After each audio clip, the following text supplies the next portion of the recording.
Au bout de 2 ans de bénévolat, on me dit, ben voilà, je te confie les clés. Donc tu gères un peu les jeunes. Ça, c'est un truc que j'avais jamais vu nulle part. Et après, avec le temps, en fait, non, je me suis rendu compte que c'était une manière, en fait, de nous rendre responsables. Mais de toute façon, il y a un plan final où on voit après, à la fin. Ce qu'il faut savoir, c'est que nous-mêmes, on a été à la place de ces jeunes-là. Le regard qu'on a sur eux, en fait, eh ben, c'est le même qui nous renvoie. Ils se disent, ben, ces mecs-là, ils étaient avec nous, ils traînaient avec nous. Aujourd'hui, ils sont animateurs, donc nous aussi, on est capable de le faire. Et c'est exactement ça, la logique CPJ. Du coup, c'est une chaîne qui tourne.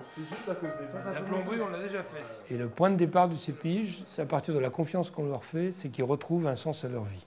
Donc à partir de là, on a commencé à créer des projets sportifs, des projets vidéo, des projets son.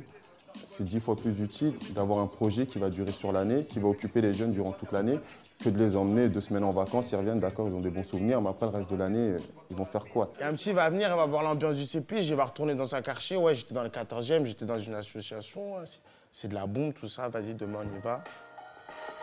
Le CPJ, c'est 250 jeunes à peu près qu'on touche par an.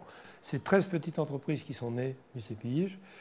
La Fondation Caritas France a soutenu l'ouverture de 2 nouveaux centres, à Suresnes et à Boulogne, et elle a versé 80 000 €, ce qui a aussi permis de former 5 jeunes au métier de l'animation.